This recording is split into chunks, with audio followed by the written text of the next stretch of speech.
good afternoon, everyone. I am Antonio P. Makutay, and I will be presenting our task. So, my group mates and I came up with an clever idea in the evolution of monkey to humans, but with wings. Um, there are some theories that we came from monkeys, but the theory is still theory until now. As you see in the video, it has the process of developing wings.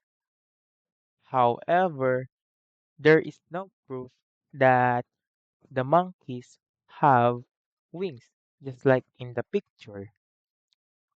We decide we decided to put wings so the future human can fly easily and can travel everywhere they want. And that's all. Thank you.